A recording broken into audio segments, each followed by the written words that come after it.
is anticipating that earnings are going to be relatively strong, 10% growth in the S&P for earnings in 2024, 15% in 2025. And that's, again, indications that the economy is going to hold up very well. So there's not a lot of room for error. So you put in historically weak September, you have concerns about the job market slowing more than anticipated. A small group believe this.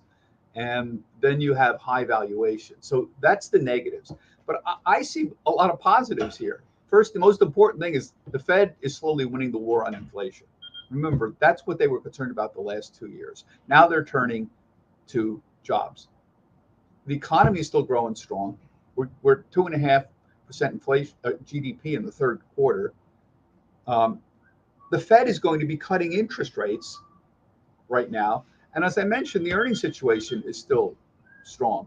So, I mean, my heavens, if that's not a soft landing, I don't know what is.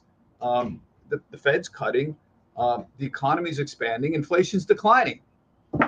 That's that kind of scenario. If that holds up, very supportive for stocks. And like I said, we're 0.5% away from a new high. So, Bob, you mentioned the Fed meeting, which we have coming up next week. What does next week's Fed meeting mean for the market? Well, the vast majority are anticipating the Fed's going to cut 25 basis points. Jay Powell has said they're going to cut. So the debate is 25 or 50. If you look at the betting odds, there's something like a 57% chance it's going to be a 25 basis point cut. And what's the rest? 43% that'll be a 50 basis point cut. Okay. I'm in the 25 basis point camp because I think the Fed would like to move gradually.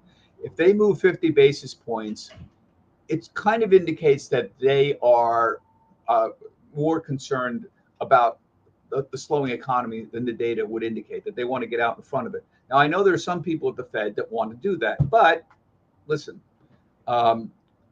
generally, with the exception of what they did with inflation, they move fairly gradually.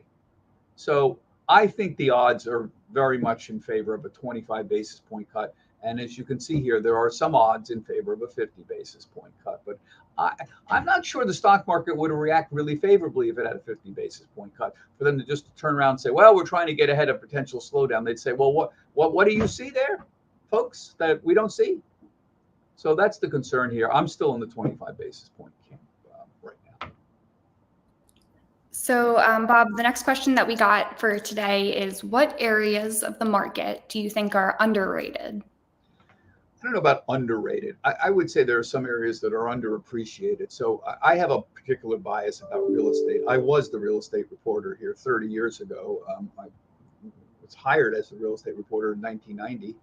I grew up in the real estate business. My wife's a real estate agent. My brother's a developer. My father was a real estate developer, built an apartment house in Philadelphia. He and I taught real estate development. We were adjuncts at the Wharton School of Penn in the 1980s. We wrote a book on real estate development. So I have a long history in real estate and did a lot of interviews with the early real estate pioneers like Stephen Tanger at Tanger Factory Outlets when they went public in the early 1990s. So I would say real estate investment trusts are underappreciated. It's a tiny part of the S&P 500. It's maybe 3%, but you can still do very well in that. That doesn't mean that you can't do well owning that sector. So I'll give you an example. REITs. Everybody talks about shopping malls are going to hell, and it's true. Class B, strip malls. A lot of them are going to go away. They're going to get bulldozed, or they're going to get reused somehow. But Class A malls, shopping malls, are doing fine. Look at Simon Property Group. It was just at a new high about a month ago or something like that. So the really best stuff is not falling apart. But just look past shopping malls. There's a whole universe of real estate investments out there that are doing fine. Apartment buildings, for example, are doing fine. There was a lot of new apartment REITs at new highs not long ago. At various times in the last few years, we've seen moves up in warehouse REITs. So there are these REITs that go out and buy warehouses and key development and transportation nodal points. They've done well. Data center REITs were on fire.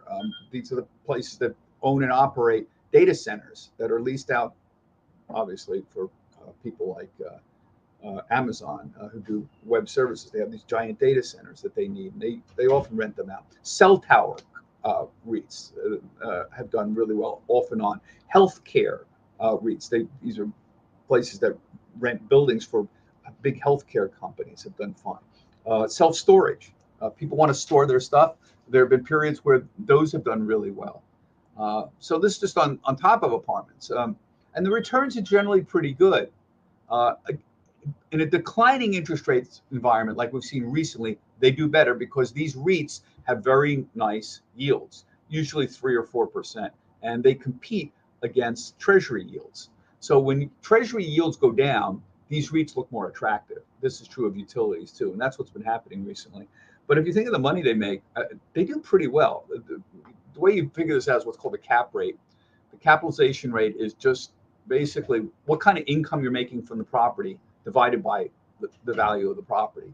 So if you're, if the property is, you're paying $1 million a year, or the value of the property is $1 million, and you're getting $30,000 in income, that's 3% cap rate. If you're getting $50,000 in income, that's a 5% cap rate. And the cap rates on most of these REITs, it's 5 to 10%. It depends on what one you're talking about. Apartment REITs are a little higher, maybe self-storage REITs are a little lower, but 5 to 10% return is not bad on these REITs. So I don't know about underrated, but I do think people don't quite understand that REITs are a very specific kind of investment with their own characteristics. So Bob, next up, we had the debate recently. So people are asking about the election, the presidential election coming up. What does the election mean for the stock market? Well, I hate to burst everybody's bubble, but it doesn't mean much. I mean, historically, presidential elections don't mean much. This one might, but historically it doesn't. And the reason it doesn't is what matters is profitability for corporate America. And presidential elections usually don't change that much. Sometimes they do. Yes, during Roosevelt, when there were some big changes made, bank policies, maybe yes. Now, President Trump, when he was in office, did reduce the corporate tax rate.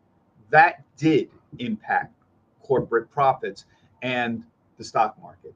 But that is a rare instance where the president's election actually did matter. What matters overall is the direction of corporate profits. Are they up or down? And that is a function of a number of different things. It's a function of the U.S. economy. It's a function of the global economy. 40% of U.S. corporate profits in the S&P 500 are made outside the United States. So there's an international aspect of this. It's a function of a lot of other things, including how efficient corporations are. This is why they have technology. It makes them operate more efficiently. So this is a complicated question. But in general, presidential elections don't usually have an enormous impact on the direction of corporate profits. All right, Bob. And then our last question for today. I know you're heading to the West Coast soon.